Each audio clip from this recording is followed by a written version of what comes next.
નમસ્કાર દર્શક મિત્રો, હું છું આશ્લેષા પટેલ અને આપ જોઈ રહ્યા છો અર્થ પડકાર ન્યૂઝ।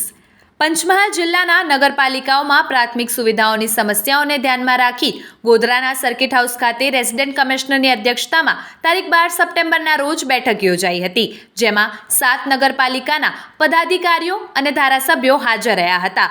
બેઠકમાં માર્ગોના ખરાબ હાલત, સ્ટ્રીટ લાઇટોની અછત, સફાઈ વ્યવસ્થાની ખામીઓ અને અધૂરા ગટરના કામ જેવા મુદ્દાઓ ઉઠાવવામાં આવ્યા। તાજેતરના વરસાદથી ગોધરા પાલિકા વિસ્તારમાં રસ્તાઓ પર ખાડા પડતા વાહન ચાલકો અને પદયાત્રીઓને મુશ્કેલી થઈ રહી છે। ગોધરાના ધારાસભ્ય સી.કે. રાહુલજીએ જણાવ્યું કે 10 ઓક્ટોબર પછી રસ્તાના સમારકામ શરૂ થશે।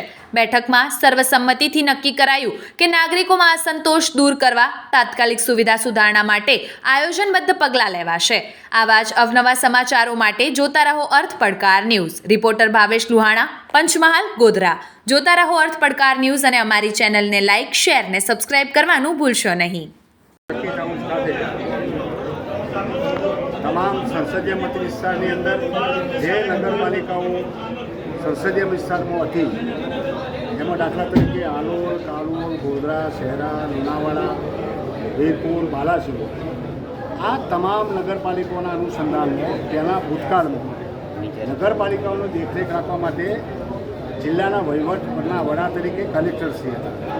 હવે તમામ નગરપાલિકાના અનુસંધાનમાં આરસીએમ એટલે કે રેસિડેન્ટ કમિશનર ઓફ મ્યુનિસિપાલિટી વડોદરાના અનુસંધાનમાં એના નેજા હેઠળ એના દરેક નગરપાલિકાની અંદર જે કામ થતું એનું નિયંત્રણ, અગર સરકારી જે કંઈ કામકાજો હોય એના અનુસંધાનમાં મોટા ભાગે જે તે જિલ્લાના પેપર કલેક્ટર છે કે આ હોવાને કારણે આરસીએમ હોવાને કારણે એ આરસીએમનો તમામ સ્ટાફ આજે ગોધરા સર્કિટ હાઉસ ખાતે અમારી તમામ જેને આપણે કહીએ નગરપાલિકાઓના ચીફ ઓફિસર અને સ્ટેન્ડિંગ કમિટીના ચેરમેનો નગરપાલિકાના પણ સંયુક્ત રીતે આ મિટિંગનું આયોજન કર્યું હતું અને મોટાભાગે જે કંઈ પ્રશ્નો હતા એ બધી રજૂઆત કરી અને નગરપાલિકાના પેપરની સાથે દરખાસ્ત આરસીએમમાં કરી અને જે કંઈ શહેરી વિકાસમાં મોકલી અને માન્ય મુખ્યમંત્રીને પણ મળીને આ જે કંઈ નાના મોટા પ્રશ્નો છે, ગ્રાન્ટના પ્રશ્નો, વેતનના પ્રશ્નો, એ બધી સંકલનના ભાગરૂપે રજૂઆત કરી અને રજૂઆતના પેપરમાં કોર્ડિનેશન કરીને જે નગરપાલિકામાં મહેકમ જે તે વિભાગો એમાં પણ છે તે વસ્તુના પણ સંયુક્ત માહિતી એકત્રિત કરી અને શહેરી વિભાગ અને પહોંચાડવા માટેની આજની સભાનું આયોજન હતું।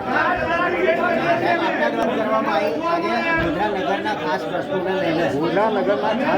અત્યારે ચોમાસામાં દરેક આખા ગુજરાતની અંદર નહીં પણ આખા હિન્દુસ્તાનમાં વરસાદનું પ્રમાણ વધારે હોવાને કારણે સ્વાભાવિક છે કે રોડ રસ્તાને નુકસાન થયું છે, પણ આ નવરાત્રિ પછીના અનુસંધાનમાં નિયમોના નિયમો કે ચોમાસા દરમિયાન છે તે ખાના જેવી કામગીરી હોય કે રિફ્રેશમેન્ટ હોય તો બેઝિકલી સવાલ શું છે કે એ 10મી ઓક્ટોબર પછી આ કામગીરી શરૂ થાય છે। એ જે કંઈ ખાનાના વેપારનો સવાલ હોય, રસ્તાના વેપારનો સવાલ હોય, એ જ બધી કામગીરી વરસાદ ઓછો થાય ત્યાર પછી કામગીરી શરૂ કરવામાં આવશે। હાલ પૂરતું જે વસ્તુના પર જ્યાં જ્યાં ગંભીર મતલબ વધારે ખાડા પડ્યા છે એની કામગીરી નગરપાલિકા મારફત કરવામાં આવશે। સાહેબ, આ વિશે અને અન્ય પાલિકાના મારે જે બોલવાની સ્પીડ મારા પ્રશ્નોના અનુસંધાનમાં મહેકમનો સવાલ હોય, વિકાસનો પ્રશ્ન હોય, મારે સ્પીડ બોલવા જોઈએ છે એટલા માટે કે કંઈ બીજો કોઈ એવો કોઈ સવાલ નહીં। જે વાત કરવા જોઈએ તો એ જગ્યાએ વાત કરીએ છીએ એટલે સ્વાભાવિક છે કે ઘણી વખત અમારી રજૂઆત બહુ પોઈન્ટ ટુ પોઈન્ટ હોય એટલે કોઈ એવો સવાલ ના હોય કે કોઈની જોડે મતલબ કે ભેદભાવ હોય કે એ હોય। Thank you.